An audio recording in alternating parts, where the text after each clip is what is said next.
Testing. All right. Yep. Testing. There we go. 30 p.m. I guess I need to look in this direction for the mic.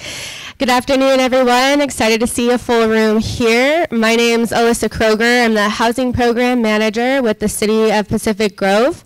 I'm also on the Leadership Council with the Coalition, and I'm super honored and excited to be here with this esteemed panel discussing reflections from residents with lived experience. With that, we do have another mic at the other end of the table if Wes would like to grab that. And we'll go ahead and start off the panel by passing the mic down, and everyone can introduce themselves and their affiliations while we get ready to dive into some questions. Okay, I guess I'll keep it short. Wes White, Salinas Monterey County Homeless Union, also part of the National Union of Homeless, which is under the Poor People's Campaign, a national call for moral revival. I'm also part of the LEAD committee, which is a Lived-Experience Advisory Directive for the continuum of care for Monterey and San Benito counties. All right, good afternoon, everyone. My name is Sol Rivera. I oversee the Youth Action Board and the Youth for Action. Testing. My name is Timothy Heavin, and I do homeless outreach with Access Support Network. I serve on the COC Leadership Council, and I am the chair of the Lived Experience Advisory Directive. Hello, everyone. My name is Lyvesha Franklin. I'm also known as Queen Tay. I am the co-chair of the LEAD Council alongside Tim, and I'm also the CEO and founder of my own organization called Queen's Council. I'm building a Black Birth Network here in Monterey County. Wonderful. Let's give it up for our esteemed panelists. Thank you. So for those who just walked in, welcome. This is our lived experience panel. We're deeply honored to present an extraordinary panel of impassioned and experienced individuals who have not only traversed the path beside those who have grappled with homelessness, but who have themselves weathered its tumultuous storms. Testing. Myself included. Today, we embark on an enlightened journey to unveil the obstacles and opportunities to address homelessness within our current systems through the lens of those who possess intimate knowledge of the lived experience when lacking a fixed, regular, and adequate nighttime residence. So, I'd like to just start by getting a sense of who all here is in the room. Just real quickly, with a show of hands, can I see who here has personally known someone who's experienced homelessness? All right. Who here has experienced homelessness themselves? Welcome. Who here is in the homelessness sector?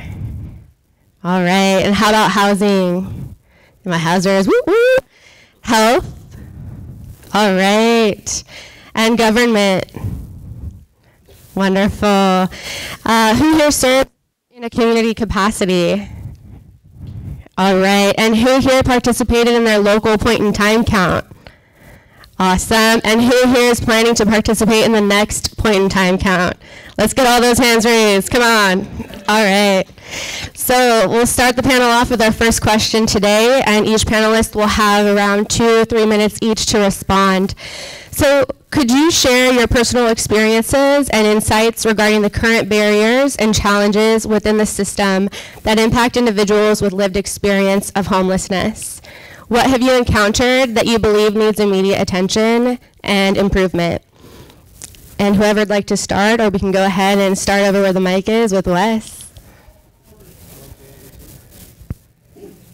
Okay, so I've experienced homelessness. I used to live in my car for about 6 months, and luckily I found people that would take care of me. But that wasn't what I found for a lot of people. You know, more than anything, people need stability and consistency. 4 walls and a roof and a door that locks. You know, that would actually loosen a lot of post-traumatic stress for a lot of people. Just giving people permission to be somewhere, anywhere. At least like some kind of ID card actually is what I'm throwing out there is immunity from sweeps. Some way that we can identify people as harmless, not homeless. And almost everybody is already signed up in CARS, HMIS, and every jurisdiction should respect that. If we're going to work as a partnership, that, you know, following the Coalition of Homeless Service Providers and Leadership Council, those entities are supposed to be the responsible ones, and they're all jurisdictions as well. And for me, that's we're all here to save lives. You know, our homeless union, the police, fire. Why are we butting heads? Why is there so much attacking happening? You know, I wish I could think of it differently, but I love the support that's given, and I feel really good about the way things are going now, and fruition of making it to where we're valuing people, treating people like people. You know, hopefully is the direction we're going right now, with being on the continuum of care, getting a vote as far as that. You know, we have gone a long way, and just immunity from sweeps I think would be a fruition. You know, I mean, it's permanently temporary for a while. When shelter in place happened, that was actually our renaissance time. You know, it was amazing because people were allowed to stay where they were at. We got porta potties and dumpsters. We should have running water and electricity is really where it should be. So I loved hearing Genevieve say like showers and laundry. But really it's just being able to be consistently where you're at and just being passed over. How can we pass people over from being accosted by law enforcement? I think is one of the biggest issues right now. They threw everybody off of the property in public property, and now everybody's along the train tracks, which eliminated the need for, you know, from the city's perspective, porta potties and dumpsters. So, and we should raise that level of minimal health and safety standard. Okay, health and safety days is what they call it. They're kicking everybody out of Car Lake right now. They got a grant for $8 million, but they're getting rid of everybody. So are we really here to help, or are we just collecting money? And we're still going to see those people tomorrow. So how do we, you know, everybody is in their own neighborhood. And that's what trips me out is like, you know, they have to be close to their family, to their work, to their doctor appointments. And they need to be in their own neighborhood. And that's, we need to not just go like, well, we just need a place. No, it's all places. It's just recognize that people are too poor to afford rent. And if we could do that and identify them as harmless, I could see a lot of things improving. Awesome. Thank you so much, Wes. So my name is Sol Rivera. I have been home. I think if you would be to ask me if I was homeless before, I would answer with the question, which time? I have been homeless multiple times in my life, whether it be housing instability, living in cars, going through couches. I have even made my way, I have gone full circle and have become a social worker over at Dorothy's place. And I think that one of the really big needs that I currently see in the community is the lack of not thinking or care, but lack of resources for our undocumented folks. As a social worker, as someone who has been there, I have multiple times have had to scramble and be like, okay, where can I go? Where can I send you? Oh, I have to send you to a religious organization. Oh, you're not religious and you don't want to go to a religious organization. That is perfectly fine. Let's try to find you something else. Oh, you need a social security for this. You need this, you need that. So I think that for me personally, where I see the need is with our undocumented folks, but also our folks who are homeless as well. So just kind of bringing that up to light for folks so that folks are very well aware of just kind of the way in which we are bringing this conversation forward. Thank you, Sol. So I also have experienced homelessness on many different times in my life. The most recent time I was experiencing homelessness was during COVID. And so during COVID, I experienced a breakup with my then girlfriend, which left me out on the streets. I ended up living in my RV. The levels of stress I was experiencing, just looking for a safe spot I could be throughout the day, it was a real struggle. And not knowing exactly, you know, where I was going to be able to sleep at night, it could just be so stressful. That's just part of the struggle. It seems like the stresses just kept piling up so quickly, and I found myself turning to drugs just to be able to cope with these stresses as an easy way out. I felt like, you know, there just wasn't anyone I could turn to for help. You know, when you hit rock bottom, it's nearly impossible to dig yourself out. You know, I had to force myself to have the willpower to stay proactive and get myself out. I remember taking a CARS assessment and getting into the system for housing. Once I was in the system, I constantly worried how long it was going to take to actually get into housing, and to make sure I was just able to even keep my cell phone number active long enough, so that they know where to get a hold of me at. I feel like so much stress and problems could have been avoided had there just been a safe place I could park while waiting for my number to be called. Time was never on my side. I am really pushing for cities within our counties to have these sort of sanctioned encampment areas where people that are in the system and simply waiting for housing can feel safe and connected without constantly worrying about getting swept, and where work with service providers can actually be effective. Because oftentimes a lot of people that are waiting for housing, they call them sweeps, where they're living in encampments and they get pushed around as service providers. Then they don't have phones. We don't know how to find them. So then their number gets called, and it leads to chronic homelessness, because then they just have to start the process all over again. So I'm really, there are some effective strategies and stuff that we can replicate out there that other areas are doing that we could also bring here. Thanks, Tim. Okay, my name is Lyvesha Franklin, and my story is after my mom passed away, I decided to relocate with my 4 children here to California, and I was renting a room from a beautiful mom-like friend. And so when I signed my kids up for school, we qualified for the McKinney Veto Act because I did not have a lease or a bill in my name. And my youngest son, he was diagnosed at a young age with oppositional defiancy disorder due to a frontal lobe abnormality. So I was advocating at the school for my son to receive services like an IEP because I know the benefit of services. And I also know the detriment of not receiving services, which is notably referred to as the school-to-prison pipeline. This is a narrative that I know all too well. I'm the oldest of 5 younger brothers, and all of my brothers went straight down that school-to-prison pipeline because of a lack of mental service support. So I did not want this to be the case for my son, so I advocated heavily, which was met with a lot of resistance. And I have to be honest that anti-Black racism absolutely played a major role in the lack of support that I was receiving. There was only 2 Black families in the school, so my family became absolutely expendable. And one day I came to school to pick my kids up from school, and DHR had been called, and my children were removed from my custody without an investigation for 18 months. In that time, I felt like I was pulled into a tornado, and my entire world exploded, and I was lost in a dark, empty space of total helplessness, not knowing what to do or how to protect myself or my children, while already dealing with the loss of my mother. I relied totally on my faith in God, and I learned about the gathering place for women from my therapist. And I had always been familiar with Salvation Army. So I reached out to the Salvation Army, and even though I was on a waiting list, I still stayed very active with that connection.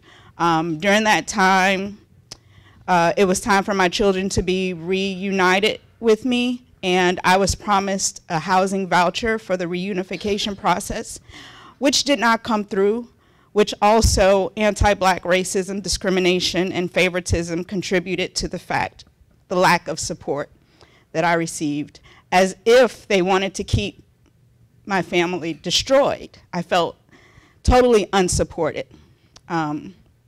However, like I said, it was my faith and my consistency and my hard work and my connections and my relationship building that brought me through that process. And I was able to completely go through the alternative housing program through Salvation Army without support.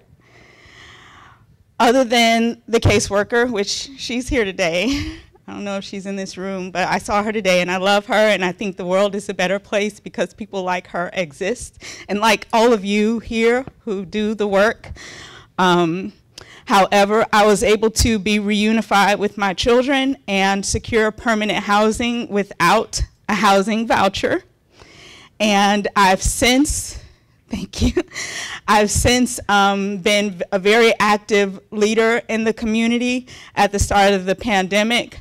I was one of the very first CHWs to help pilot the Monterey County VITA project, and I stuck with that for 2 years, and now, along with my fiscal sponsor, the Birth Network, which I sit on the board of directors, now they are fiscally sponsoring my own organization to build a birth network to help support Black pregnant mothers during pregnancy, childbirth, and the first 5 years of postpartum.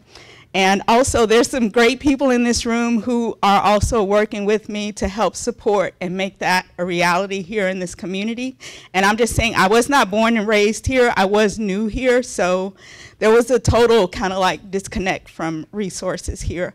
But I have encountered some very beautiful people, and I'm building that network so that I can be a support in creating that bridge for other vulnerable, unsupported members of our community.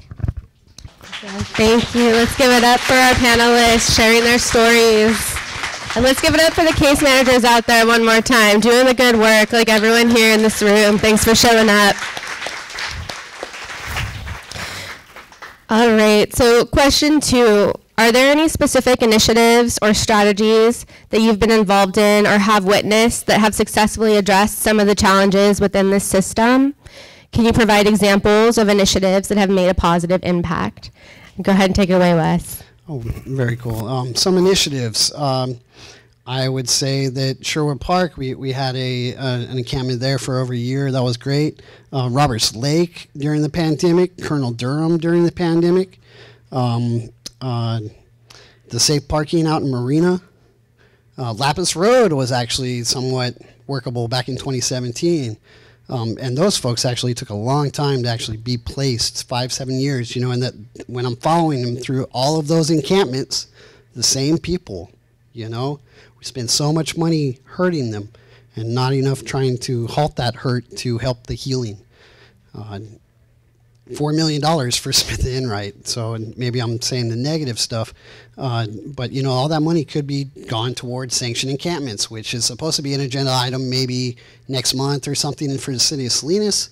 And that's actually already been implemented during shelter in place where we were providing services. It was so much cheaper and respectful, and people had a much better quality of life. Those are some of the encampments the flagpole. I had a 6-month protest at City Hall every night from 6 to 6 when there was no camping allowed, and everyone was, functionally dysfunctional, as almost any family is. But they were peaceful, and that's the thing. We got to realize and recognize that people are just too poor to afford rent. That's the only real difference. Because everyone's still trying to be safe, everyone's still trying to be healthy, we're dysfunctional, we're all dysfunctional, this culture kind of puts it upon us. It's really easy, just sanction encampments, allowing people to be where they're at, recognizing that they're just too poor to afford rent.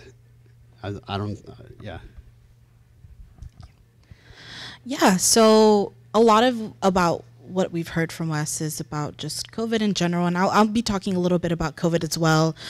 During COVID, I worked together with Building Healthy Communities. I was a supporting role when they were giving undocumented families the $500, because what we saw is that a lot of the help that they were receiving at the time, they were going to taxpayers, or they were going with people with social security numbers, and as we know, undocumented folks don't have that.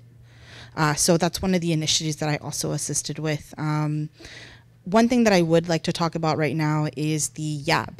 So the Youth Action Board is actually a board of members full of individuals from the ages of 16 to 28 who have lived experience as well.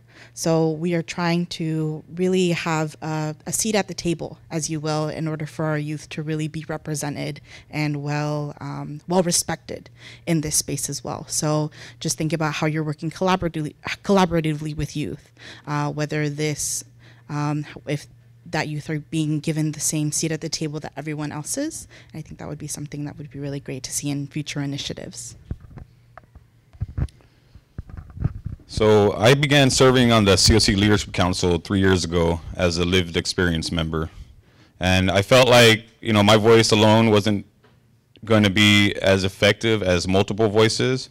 So a year ago, with the help of Roxanne, Genevieve, Lyvesha, and Bella, I was able to develop what I named the LEAD, the Lived Experience Advisory Directive. You know, having the voices of the people experiencing homelessness at the forefront and involved when it comes to these policies and decisions, the funding that is received, and to make sure it is being used effectively is just so important. There needs to be equity and accountability. Besides the LEAD, I feel like other great initiatives that have taken place are some of the hotel conversions that have been going on in Marina, Salinas, King City, as well as the new tiny home project taking place in Pajaro. I think that permanent supportive housing is crucial, as well as involving the voices of us. You know, I did stay at a sanctioned encampment in Colonel Durham during COVID. That was really effective. I mean, it was really well run. There was like rules, like the number one rule was no violence, and there wasn't any violence. You know, if you had, was there any violence, you were kicked out.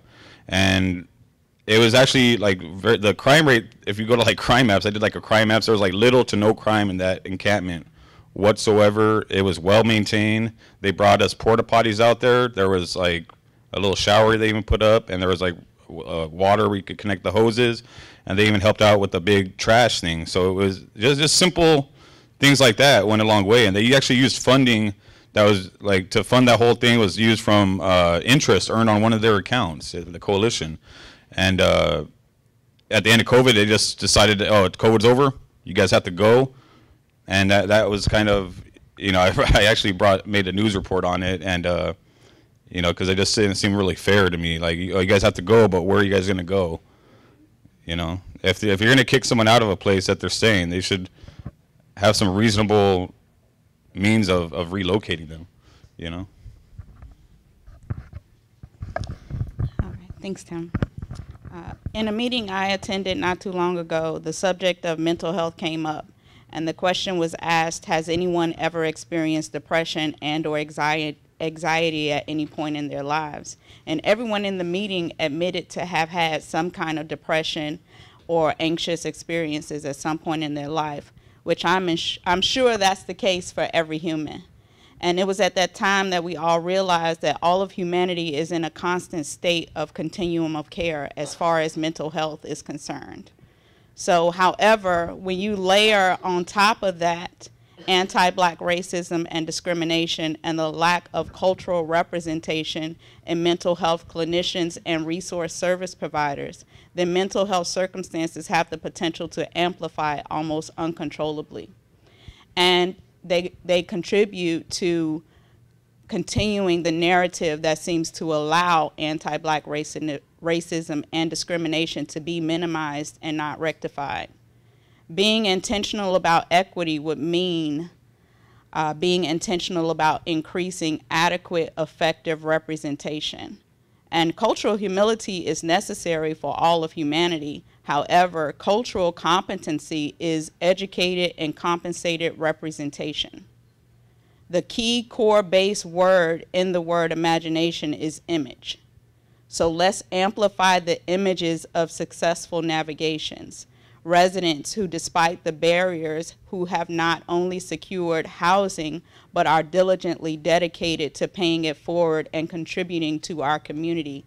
Those are the images that we need to echo into the community and finance and back. Of course, you know, education is necessary, but lived experience is just as equally necessary. And we still need to be educated and compensated, you know, along with our lived experience. It can only add to the value to stop the narrative and reach the core issues and not just wiping off the surface. Thanks, Lyvesha.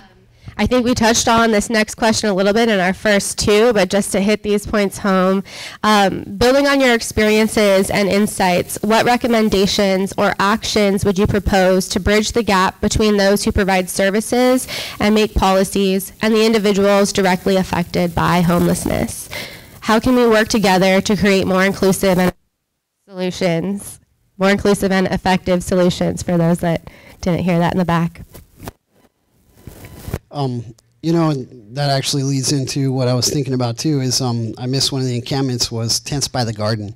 There's a book called Make a Difference by Rita Acosta, and she's our co-president for the Homeless Union. And she brought the first porta potties down to Chinatown. Had organized 40 tents, you know, with 1 or 2 people a tent, 2 rows of 20 with a garbage can in between. This was when, you know, 2011, 2012, when there was hardly anybody around in Chinatown. But, you know, they were just respecting people, I suppose, for their own path of growth, because, I mean, they were in a vacant lot. They weren't on the sidewalk, you know, so safety. I mean, they even had a padlock and somebody be in charge of the bathroom. You know, there's so much growth that happens on a perpetual basis, and then they have to start over. Every time there's a sweep, you lose everything, which is going to make it harder to function and continue that next day. I don't think it's that hard. We're just poor. That's all it is. And how do you know, I mean, that's the whole point of discrimination, isn't it? The colonialization, manifest destiny. If you ain't got money, then you don't belong here. And that's a hard fact that we need to change. That's a policy that needs to change. It's not about a revenue stream. It's about a relationship if you're going to be in public service. Thank you, Wes. Yeah, so when it comes to my personal experience, when I think back on it, I think that we just didn't think, my parents, just to open up to the room, are undocumented. So when it comes to homelessness in undocumented spaces, it's really hard to seek help, right? Because there's always that fear of being deported or being put somewhere else. Or it's essentially very similar to homelessness, where they pick you up, they take everything away from you, and they throw you back. So I really think that, I'm sorry, I lost my train of thought. Go ahead. Swing back around to Seoul. So I think that we as a people need to treat each other as people with the same amount of dignity and respect. We really need to remember to have compassion and understanding that people that are experiencing homelessness come from all walks of life. Everyone has their own unique story. You never know when it could happen to you someday. If we can get together as a people, as a community, and just be willing to help the next person that is struggling, we need to do that. We need to do what we can to build each other up and not just kick people while they're down. I really feel like we are making some great headway in Monterey and San Bernardino County, and are finally actually like headed in the right direction with the work that's being done, and just the inclusion of people with lived experience in this county, and I know that a lot of policymakers, they're listening.